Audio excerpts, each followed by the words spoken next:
right, let's get started with this week's edition of The Public Square with Dave Zanotti and the team, which consists of Melanie Elsey, Jeff Sanders, Rob Walgate, and our producer, Alan C. Duncan. I'm Wayne Shepard. We've been studying an issue for some time now that we're going to bring to the forefront on today's broadcast. And here to get started is Dave Zanotti. The question we return to today, and I can already feel people like with the finger on the button or the phone on the dial or the radio, we return to a subject that you've heard us talk about. If you've been paying attention, you've heard us mention this since the 1980s.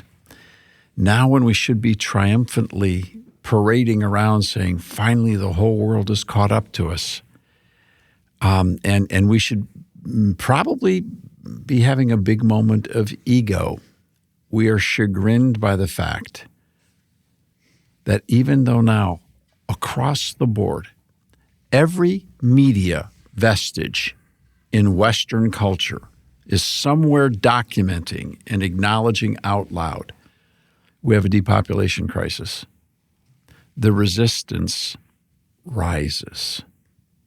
And today we've got several articles that we've been studying from remarkable sources: Foreign Affairs, the Washington Post, the New York Times, as expert specialists in all kinds of different areas.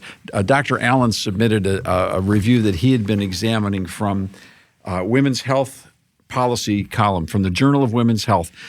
Everywhere you turn around. And all their research comes from Harvard, Cambridge, and Brown University. We've basically, if you'll forgive me, the science is now settled. We have settled science. And these aren't models. Follow the science. This is straight math. Straight math. It's straight math, and it's looking at past years that have already occurred. Straight math. Yeah. We now are in the depopulation crisis acknowledgement. However, the title of today's broadcast is Depop Denial. Because now that we're there, the shoe is completely on the other foot, and the science is not to be believed. Right. When you think about over the past 30, 40 years, people talked about overpopulation and what we were looking at the world because we had too many people in it. And those were all speculations and guesses. This isn't that. This is math, and we can see the past 10 years what has happened. And I think we should clarify, when we say we're not just talking about the United States. No. It's a global depopulation issue. Yeah, it's not just the United States or even Western Europe. I mean, you're talking about South Korea. Their population rate is like 0.83%. It's not even 1% or 1.5%. Mexico even. The gentleman who used to lead worship at my church, he's from South Korea, and he heard me mention population crisis, and his eyes lit up, and he was like, yeah, he knew exactly what I was talking about. So let's take a couple of articles just to get warmed up. And as we do, let's see, I'm going to kind of hand you, somebody's got the Washington Post article on the gal that's an expert in creating graphs. I think she got a master's degree in graph creation. I just literally, she's really good. Oh, okay. The title of the article, The 2 Reasons Americans Aren't Having Enough Babies According to Data. There he goes. So I stole Melanie's hard copy. She gave. Okay. Me. So you. let's and we're going to jump right into that article. Before we do, I just want you to let's take a minute and let's ask ourselves: is there any way that we can flip this up and say the other side and say, I got an idea. We could make a boatload of money off of depopulation. Let's see. We just get on the right side of this. If you could short humanity in the stock market, you could really make a great killing on this. Well, sorry, that'd be a terrible pun, wouldn't it? Mm-hmm. It'd be a great amount of money. In other words, just for a minute, I'd like to ask, just to go way down a rabbit trail. Can anybody think of a business, an industry, an enterprise, a nonprofit, a hospital association? Think of anything that's better off if there are almost no more people. And so these are the ways we have to start to think. And I recognize that it's very painful. And so before we get to the end, I'm going to say, please don't touch that dial because there is hope. But we've got to get past denial. And so the science is conclusive. Rob, let's take a look at that article. An analysis of birth rates nationally showed 2 forces are pushing Americans away from having children: a broad cultural shift away from traditional families and a lack of high-quality, affordable childcare and housing. That's what they're saying is the reason in the United States. And this is a researcher. This is a writing researcher. for Washington Post. Washington Post. Okay. I yield to Jeff on the pronunciation of her name. Yo-Yo Joe is how you. I don't know the Chinese tones, but that's how you'd say it in English. And her advocacy position is that there's two reasons why we have a depopulation crisis. They are, one, A move away from traditional families. Okay. Like a cultural shift from traditional families. And the second? And affordable childcare. The ability to afford to take care of young people at a very young age. And then housing as well. They mentioned housing as well. All right. So, and she does a tremendous job, by the way, on graphing and charting the decline. It's really a worthwhile article. It's worth reviewing. Yeah, her graphs. I mean, she shows the first graph is the U.S. fertility rate and how it reached a record low in 2024, and it's all 2024. Let's see, that would be as in just a year ago from the time of this broadcast, and I know this will be listened to for years ahead. So we're talking about the neighbor next door. Yeah, there's nobody home. Yeah, literally. I mean, you're looking at 1.6, whereas back in 2007 it was 2.12. And I'll describe the graph. It's a squiggly line descending to the right. Okay. And so Not good. Thank you. Good for radio. Thank you. All right. So, and it's going in the wrong direction fast. Okay. So the point is that the deconstruction, if you will, of the traditional family. Golly, I can remember people talking about that in the 70s, that there were consequences to the idea that family was optional, we can go back, and this is not a famous I told you so from overweight people with white belts and white shoes and slick back hair and calling themselves names like moral majority and others. I'm not talking about that. Okay, because there was a whole behavior-driven methodology in which the defense of the family became a crusader-like situation. No, I'm talking about people like Francis Schaeffer, who basically said ideas have consequences. And if you explain to people that they're autonomous and you sever from them the notion of childbearing and sexuality, like C.S. Lewis spoke about, how he found that the entire notion of therapeutic scientific contraception was going to be difficult for the human to understand because it would disconnect procreation from sexuality, which was not something that the Creator intended, that there would be consequences. Chesterton said birth control only controls it in one direction.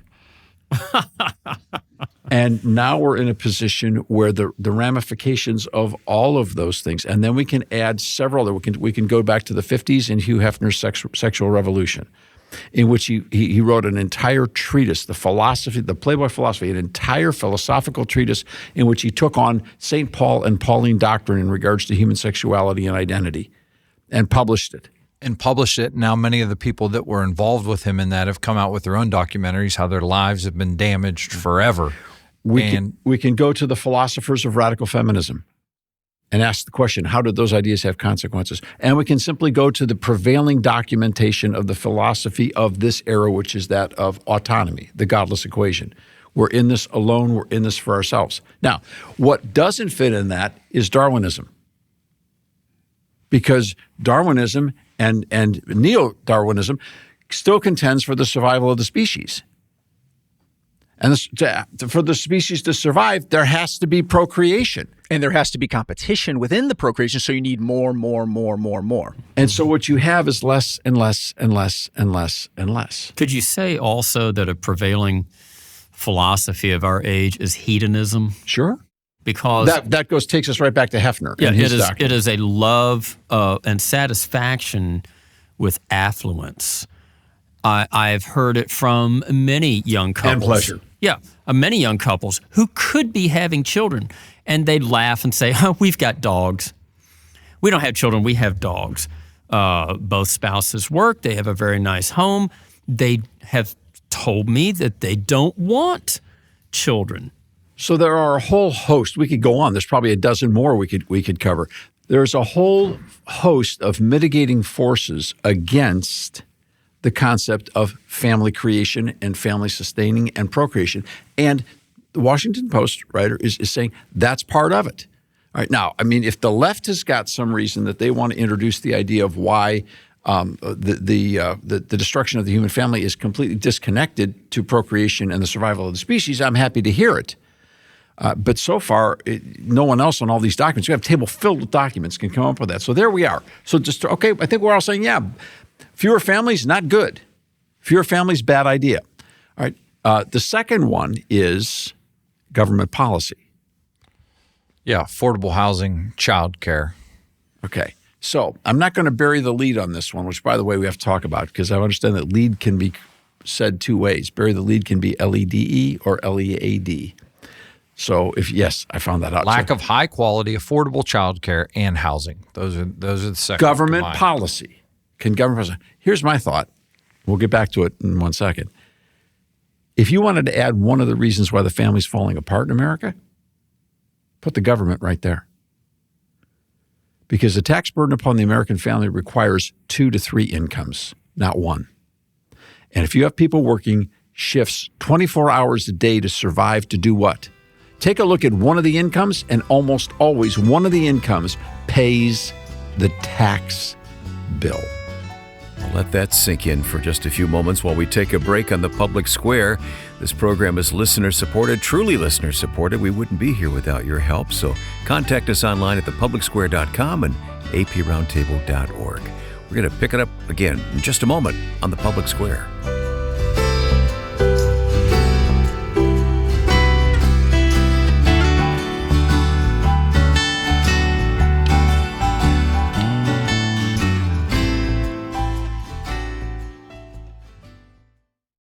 Introducing the latest program from the Public Square. Kids on the Square. We at Kids on the Square are dedicated to helping teach the next generation through topics like Bible stories, scientific marvels, and American history. We want to equip parents with fun and free educational resources to share the truth with their children. Won't you join us? New episodes are released monthly. You can listen wherever podcasts are available and visit kidsonthesquare.com to find out more. Thank you, and welcome to Kids on the Square. Spreading the light of liberty across the land. Now back to the Public Square.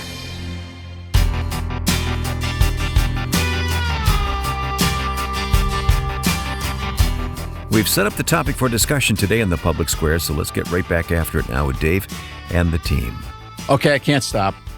Say it another way. Moms and dads can't have one job or even 2 jobs or a job and a half, because they have to pay the tax bill. When the federal income tax began, it was infinitesimally small. In the 1940s, after it had been around since 1913, average family of 4 paid less than 2% of their income to the federal government. Today, of the people who pay taxes, you take a look at federal taxes, state taxes, county taxes, local city taxes, sales taxes, road taxes, use taxes, et cetera, et cetera, et cetera, and then the pass-along of corporate taxes being paid by consumers and higher prices. And there's no way you can't say that at least half of what everybody's making is going to pay for government goods and services or programs. The flip side of that same coin is debt. So when you couple or when you put together the combination of families that start a marriage, start their families in debt, and they still have to grapple with what income they're not getting because of taxes. I remember when our children were in middle school age, we would have a conversation in my office, which was the front porch. And I didn't realize until David, our middle child, was getting married. He's 2 weeks before his wedding. He said, "Mom, I just want you to know, I remember what you told me back when I was 14. And I'm thinking, I don't know what that was. What are you talking about?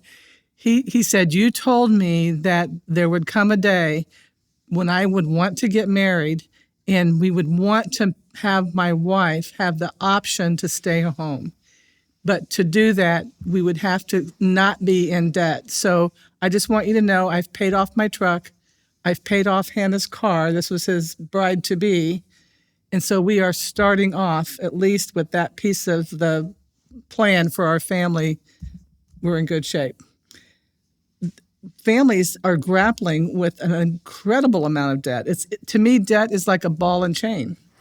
So that's without a doubt. Now, what happens if your government's worse? Right. And I think the government has been worse, and it's been involved. The government's so much in debt. Yeah. That the government can't stop. The government can't stop. And we've lied to a generation of young people that could have been out there starting families, getting married, having babies, and told them the only way to find success is to go to college for 4 years and get in even more debt.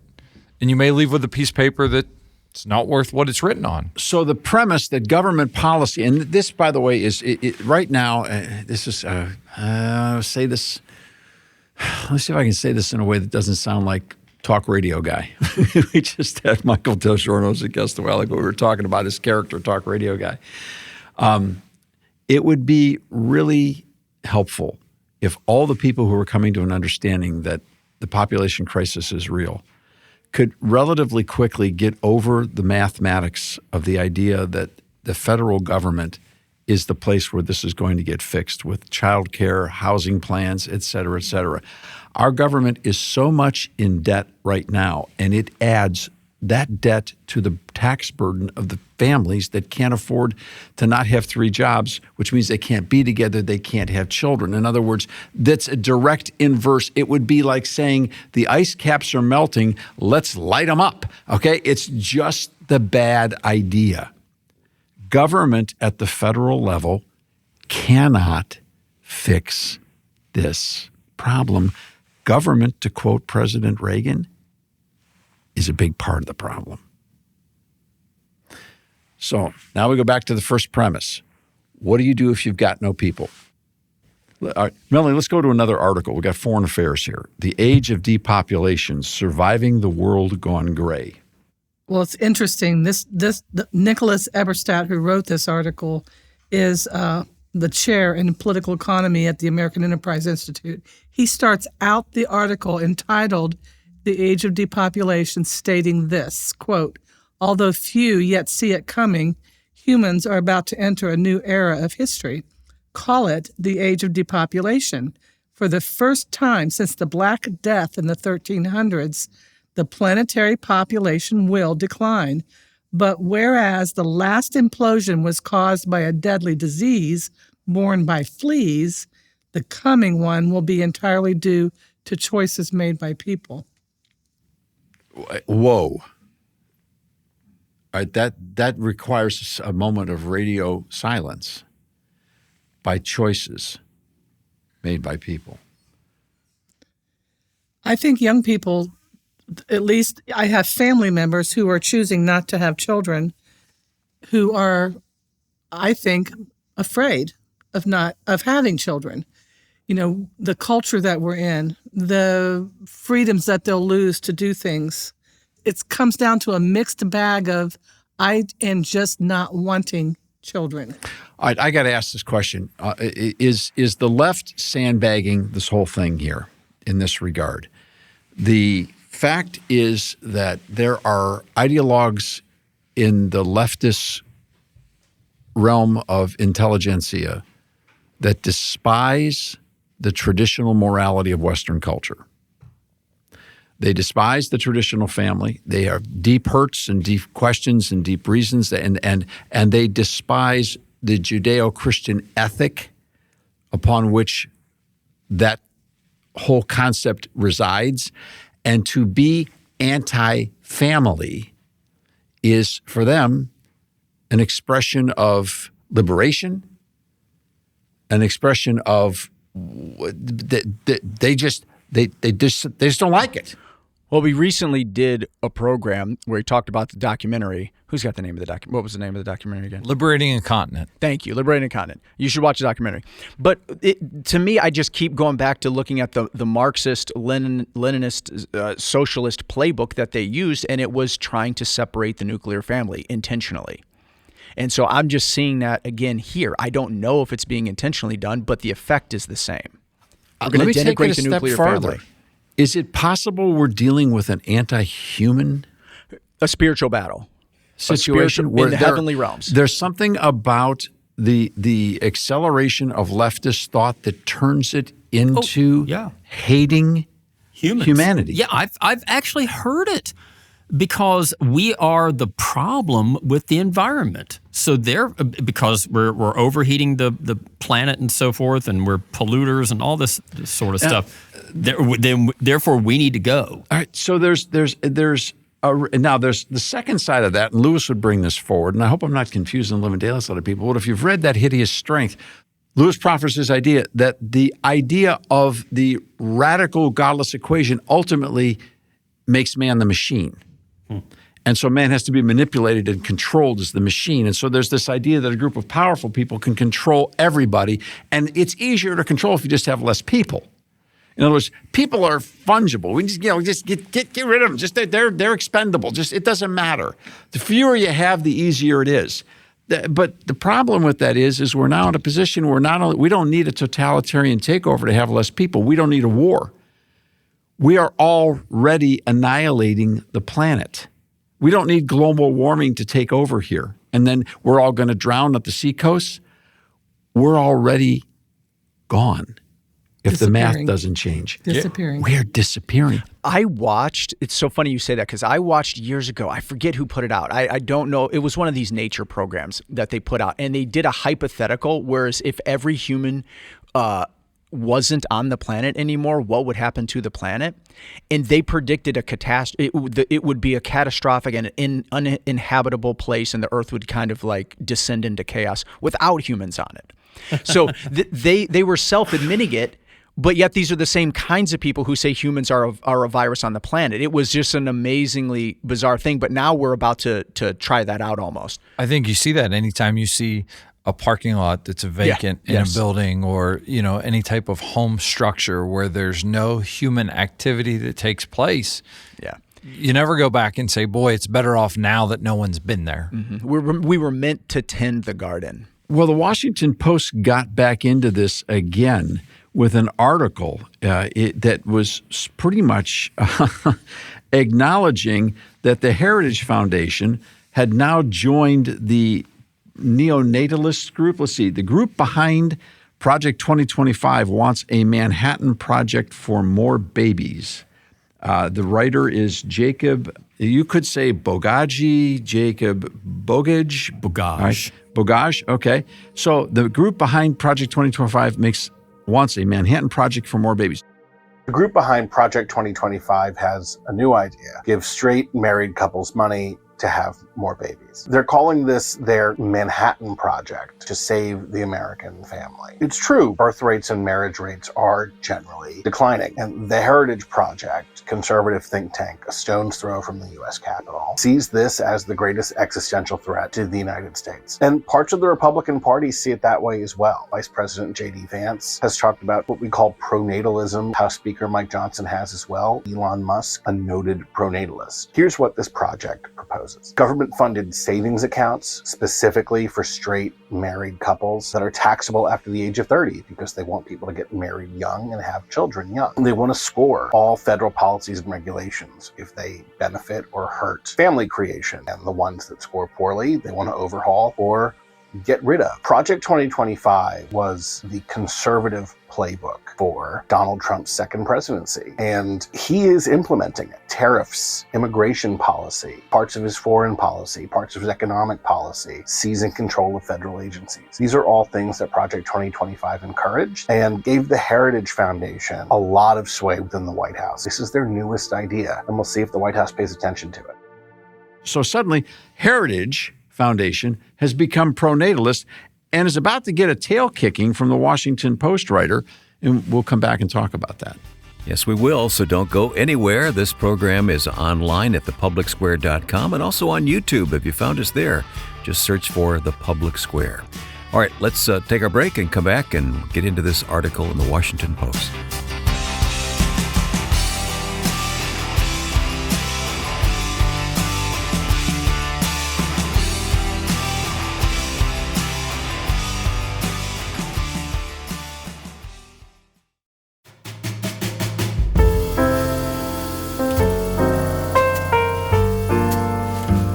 You're Your comments are always welcome here at the Public Square. Agree or disagree, you can find us online at thepublicsquare.com and aproundtable.org. The team around the table, Dave Zanotti, Rob Walgate, Jeff Sanders, Melanie Elsey, and our producer, Alan C. Duncan. And Dave has picked up the newspaper. Here we go. From the Washington Post. The conservative group behind Project 2025, save time, that's the Heritage Foundation. He goes, paragraph 2. The Heritage Foundation, a right-wing think tank headquartered a stone's throw from the U.S. Capitol, wants lawmakers to create new government-seeded savings accounts for married people only. Okay. Clearly, what we're about to go through here, and we'll save the time, is an article of extraordinary grievance. He is upset. It hopes to steer funding for childcare away from programs like Head Start and toward individual families, specifically to encourage parents to stay home and rear children. Well, first thing we got is prejudice because it's married people. Now we're saying it'd be wrong to take money away from Head Start people who are economically in a lower class, and Head Start programs focus on pockets of geographical poverty, and instead toward families. So now this is anti-poor, this whole thing. So he's basically trying to smear in every way possible the Heritage Foundation, which I'm not here to defend. But the guy starts off right from the start from a position of grievance. And he's also trying to take the Project 2025 elements and tie them exclusively to Donald Trump, which there may be overlaps in where there are policy agreements, but it's just kind of a false positive, or it's a false connection, really, between what this gentleman says they're trying to accomplish and what they're actually moving to do. Yes. Well, it's interesting. He talks about these would be benefits given to straight people. This is something he's brought up in terms that he's using. Multiple times. Sure. At the expense of, apparently, in his mind, LGBTQ individuals. My thought is this. How do you get more gay people in the world? Straight people having kids. If you want more gay people, you better have some straight people having some kids. And I'm saying that a bit tongue-in-cheek, but it's not like gay people come together and create gay people. That's not how it works. You should just like people. I think that's the bottom line. Well, that was interesting from the Washington Post article that we were reading is when you look at pockets of the United States that have some of the highest birth rates, they are of religious people. Yes, that was a big piece. You look in New York, I believe it's Rockland County that has a very high Jewish population. You look in Utah, the Mormon population of the one specific county was the highest Mormon population in the country, and their birth rate was exceptionally higher than the rest of the country. So when they looked at those places, people that attend church are more likely to have children. Well, let me give you a quote here from this article. Heritage President Kevin Roberts has made the institution's pronatalist shift a key part of his vision, hoping in part to hew closer to an ascendant wing of the GOP. 4 people familiar with the think tank's plans told the Post. Well, this is fascinating because this particular writer evidently infiltrated the Heritage Foundation, and very much like a deep throat sort of here we go with Watergate, he's inside the brain trust now, and he's got whistleblowers and people on the conditions of anonymity, and suddenly he's like cracking the code of the Heritage Foundation. Probably all he had to do is walk in the front door and ask anybody he could talk to. But it's like, what's this nefarious plan? We want human beings to be born. All on the topic of having more babies. Guilty as charged. He goes on. Vice President J.D. Vance, in his first public speech in office, declared, "I want more babies in the United States of America." Many pronatalist leaders view Vance as the GOP's most important cheerleader of their movement. Quote, "The way popular culture has developed in recent decades, they de-emphasize the family. They de-emphasize the merit of marriage, strong, steady, stable marriages between one man and one woman that produce children. This is a part of the uphill climb that we have in working against the culture, but we'll continue to do that, and public policy should reflect it." Quote from House Speaker Mike Johnson. He said that to Fox News in April of 2025. It's clear that the Washington Post writers and other people want to politicize the birth rate. People. Yeah. They want to politicize procreation. In other words, it's simply not what we want because you want it. In other words, if J.D. Vance says it and the Speaker of the House says it, then we don't want it. I see it all the time. And I want to ask those folks that don't want it, those are, I mean, when we read the studies and the statistics, those are the people that advocate for more government and more spending. Who's going to pay the tax bill in 30 years? Look, I can hear Coach Waltz saying, Rob Walgate, mind your own blank business. We're not going to talk to people about whether they're going to have babies. Not. But you know what? We have a table filled with articles, 90% of them from left-leaning sources, to be sure, to left advocacy groups, people who are all saying the same thing. The globe is dying by choices that are being made. It seems that the loss of the concept of procreation in the institutional family or the nuclear family is fundamentally collapsing. We've never entered this place in the human experience. And we got all these people on the left politicizing it and saying, well, don't tell me I have to have babies, or don't tell me my lifestyle's. You know, the only thing that's missing in this whole conversation is the word abortion. Yeah. Mm-hmm. Have you noticed? Yes. Yeah. The word abortion.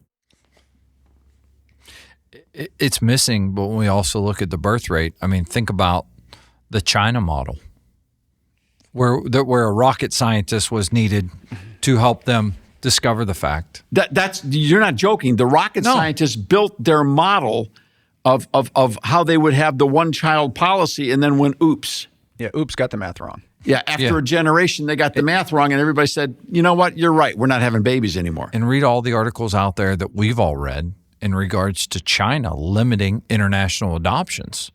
Mm-hmm. You can't do an international adoption unless it's a sibling or a direct relative, I believe now. Well, China's not the only nation that's limiting international adoptions. France has limited that. Russia has limited. Guatemala has limited international adoptions. These countries realize their populations are shrinking. Well, and to that point, again, back to the LGBTQ issue, guess who's not going to get some babies now? That's going to, if you're gay and you want to adopt, well, you can't do it internationally now because there are no children. There's no kids. And there are no kids in America as well. By the way, adoption agencies are disappearing everywhere. I think if you got some honest, good-natured gay people in this room, they'd say, please have babies. Like, it's these crazy, wacky activists that write these think pieces that are the ones trying to make us sound like crazy and calling those terms like prenatalist. I think just everyday average your neighbor who might be gay would be like, yeah, please have babies. Pronatalists. Yeah, pronatalist. Okay. Yeah. What did I say? And yeah, well, that's okay because the words get more confusing by the way. Do you need a name for people who want people to exist? Does that have to have its own human? Name? Being human. Well, the clock tells me it's time to take a break, but the team's not going anywhere, so you stay where you are and keep listening to the Public Square and pass the word around about this program being available on radio, of course, on many great radio stations and online at thepublicsquare.com and other places as well. Just search for The Public Square.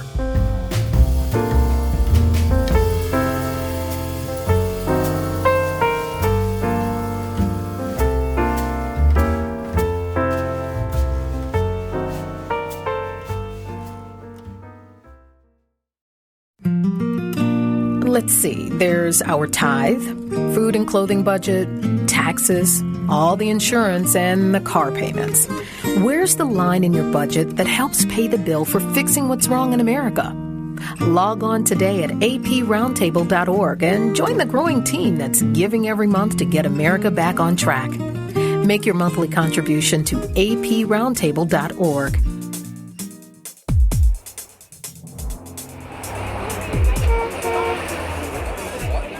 Spreading the light of liberty across the land. Now back to the Public Square.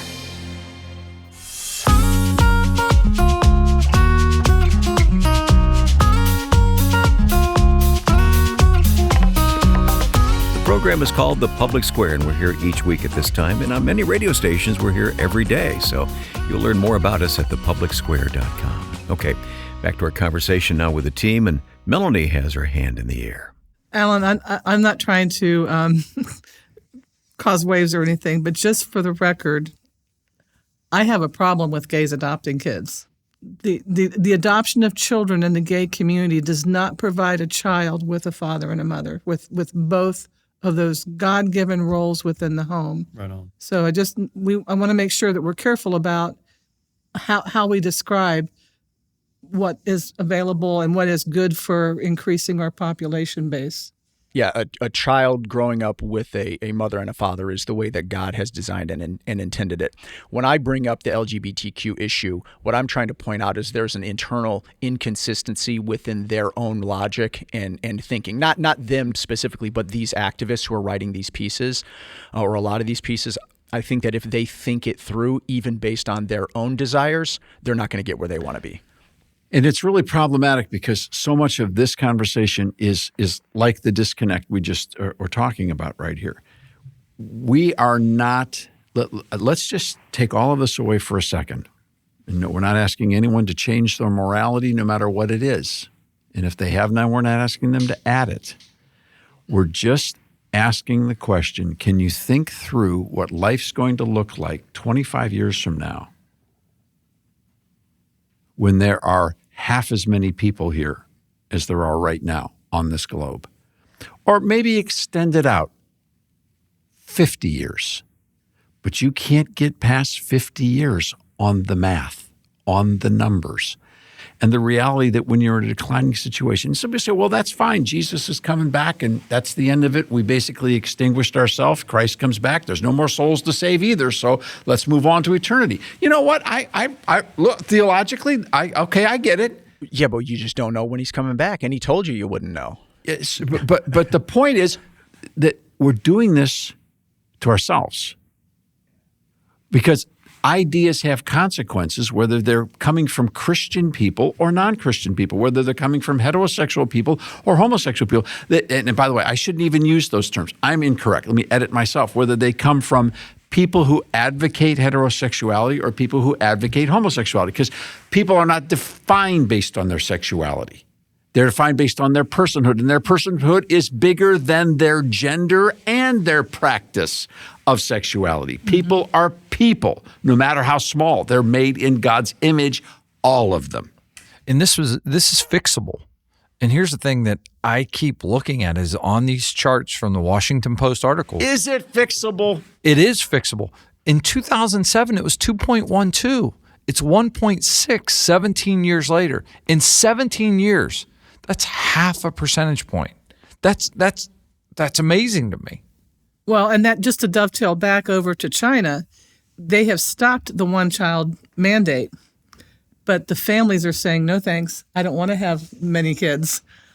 So they're encouraging folks to have up to 3 children in China, but you have men and women saying, no, we don't want to do that. You've eroded a culture for 50 years, and Right. now you're just saying you can't flip it on and off like a light switch. You're Right. going to have to rebuild that culture. You're talking about a culture that grew up, they were an only child, and all of their friends were only children. It's all you knew. So that's the only thing they knew was being an only child. And now it's like, yeah, have like 5 kids. And they're like, what does that even mean? So to say that you're playing with fire here and so let me just tell you one of the most absurd examples I can think of. And the reason I bring this up, and forgive me, call me any name you like. I've been around. That's why we're on radio, not on television. You won't know me in the airport, okay? And I won't talk much, so you won't identify my voice either. But look, there's a guy who for years has been one of the largest, and I'm talking about hundreds of millions of dollars of funding into the abortion issue, and his name is Warren Buffett. He's done it through his late wife's foundation. All right, so it's kind of been second tier, a little covered up, but if you track it, the Buffett money is there. He has been a huge proponent and advocate and put his money where his mouth is to the abortion industry. He's big to Planned Parenthood. He owns Dairy Queen. Who's he going to sell ice cream cones to?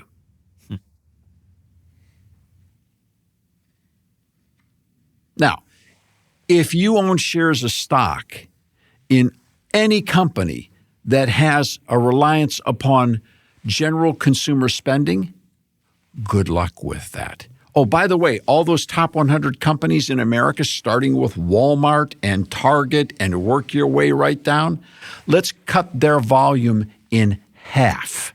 And by the way, they're already experiencing the capacity that they don't have. They're the problem that they can't get workforce capacity. They can't get laborers. Cut that in half. Do you have any idea what this economy is facing? And do you know who's talking about it? J.D. Vance is getting crushed here because he's bringing it up like he's some kind of a lunatic wearing suspenders and taking a corncob pipe out. I don't know what living in the middle of what and doing nothing but having babies. What are we talking about here? No, he's a vice president of the United States. Says if I look at the economic models, we're cooked. They also accuse him of only wanting white children to be born, and his own children are not purely white. It's just incoherent. It's just incoherent. In other words, the left is losing their mind because they can't accept the consequences of their positions. And it's so stupid, we just have to present the truth. I think that's why I love these conversations every time we talk about them, because their position is so dumb that all you have to do is shine a light on it. They do have one fix. Watch, anytime you hear about this, they will say it. This is from the piece that Dr. Allen sent us from this ostensibly some sort of academic journal. Their big solve is increase immigration. Like that's the fix. That's a short-term Band-Aid. If those people don't have babies when they come here, that is not a fix. It's not a fix. And it's not helpful if the people coming in don't assimilate or even care about what they are receiving here. That to me, that's a backwards way of fixing the problem. Now our listeners will notice it everywhere. Everywhere this is talked about, that will be the fix. What if one of us in the room happens to think that might be part of the solution? I think it could be part. I think it would be part of it. I think it would be part of it. In fact, it's not a magic bullet. I'll go a step farther and say that right now we are in so much trouble that on the short term, it would be the smartest thing in the world. And I say this for one of the parties or the other, because it would be a miracle of God for both of these parties to sit down and say, this is a human problem that is bigger than politics. Let's create an immigration policy right now that would bring the best and the brightest people legally to America, because we are desperately going to need them, and we may be the only place left that anybody wants to go to. Let's start now proactively and put those pieces together. So through legal immigration, now that our border is secured, let's do this. I don't think there's any chance for either of the political parties to do it together. I don't think there's a single chance for the Democrat Party to do it, because they're so filled with so much anti-humanity that they can't get there. And I don't know if the Republican Party could get out of its own way long enough to actually propose a legalized immigration policy that would be so appealing to the world and so just and so fair that would solve this problem. But it is, in the short term, the only way we get enough people. Well, America, like it's a global problem, and right now we'd probably get half of Canada to come over. We're talking about the slice of America, which is obviously where we live. Listen, I'll go continental. I'll talk about the Americas. Yeah. That's to Melanie's point, is what culture are you building or are you sustaining? Right. Two distinctions in what you just said was you were making a distinction between legal and illegal immigration. So landing on the side of legal immigration, that still does not address the issue of citizenship. So someone can be here legally on a temp visa or something else, some kind of still a work be visa. Here, still benefit the nation in terms of bearing children who would become citizens if they're born here. So all of those have to play into the mix. We are no longer a melting pot. We are a salad bowl. Thank you, Melanie. And coming up, well, it looks like you're going to want to stay with us for our final segment. If you can, if you have to leave, you can always catch the rest online at thepublicsquare.com. But it's not to be missed what's ahead on this edition of The Public Square.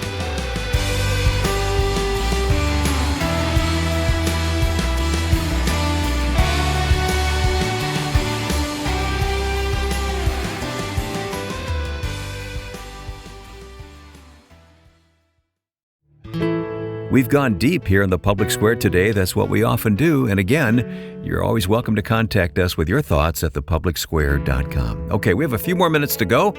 Let's return to Dave and the team. Now, for the record, I will tell you that in this community, represented in this small table of folks that represents 45 years of people all across the country working together on public policy, we're not ready to have this conversation out loud. And there are going to be some people. We're doing it. There are going to be some people who are going to call and say, "Take me off your mailing list because I heard you say about immigration." Because we have been trained so long to believe that immigration is the enemy. I would be an absolute fraudulent hypocrite. Good edit. That was nice. Thank you. Yeah, thank you. An absolute hypocrite. There was restraint there. That was. I'm impressed. All four of my grandparents came here on a boat. Yeah. I'm the grandson of immigrants. Yeah. I thank God every day I'm an American. They did it legally, and they suffered. And they wanted to be Americans. And they wanted to be Americans. There are people like that all over the world who want to be Americans. We need to open our doors to them legally. That's critically important. Don't you think our doors are open to them legally? They're not open wide enough to match the scientific validated crisis. Okay. Fair. I've got a question. So does anyone here think that perhaps, maybe, President Trump is already on to this because of some things he said and is doing recently He with might be. Chinese students and with farm workers who are from Latin America? That's always a possibility, Jeff. But I'm going to do what Rob does. When the politicians say, "You don't know what this really is. You don't know what we're up to," your answer is always, "Well, why don't you tell us what you're up to?" Right. If you're on to it, look, I've got a table full of documents across the entire political and academic spectrum saying we're like only 30, 40, 50 years behind on this one. What are we waiting for to say it out loud? Now, let's go to Melanie's questions on citizenship. Yes, people must assimilate. We talked about this show, and we said what we should do is do a show on the citizenship test. We should go to a swearing-in ceremony where people are becoming legal immigrants and see what it's like to watch somebody become an American citizen, because it will make you weep with thanksgiving and pride. Amen. There are wonderful people who want to be Americans. Let's help them become Americans. Is speeding up the process one of the things? Because what is it, about 5 to 7 years to go through it? Yeah, 5 to 7. Okay, speeding it up one of the ways you open the door wider? I don't know that we have to go faster than 5 years. And it costs money, too. Yeah, I don't know if we have to go more than 5. I think 5 years is – I'm not even saying we shouldn't just stay with 7 years. And I'll tell you something else. But you said to open the door wider. What does that mean? Open the door wider so that more numbers can come in. We make it easier to come in, and we help because we need the people. And let me tell you something, just in case you think I'm an absolute idiot, and I wouldn't blame you if you've been raised on nothing but immigrants are enemies, okay? All right, here's something to remember. If we don't do it, someone else will. Mm-hmm. Yeah. And it may be one of our enemies that does it. Or 2 or 3, or maybe a close competitor. I know we need to keep talking about this, but we still should also just try to have more kids, if possible, wherever possible. We should try to increase the actual birth rate. Yes. Yes. But looking at the math and the science, we're going to need more people. Now, that brings us to the untouchable question. We don't have enough time. We just barely have the untouchable question and the question of citizenship. We have a problem in this country. There are somewhere between 12 and 20 million people who are here illegally. Yep. They came here illegally. Do you know our world isn't falling apart because those people are here? Some of those people are neighbors and friends and really good folks. Mm-hmm. Amen. And if I was faced with their circumstances and the survival of myself and or my family, or waiting 5 years to get in because I had no power to get here and I could sneak across the border, I would have done it. Yep. Because I want to live.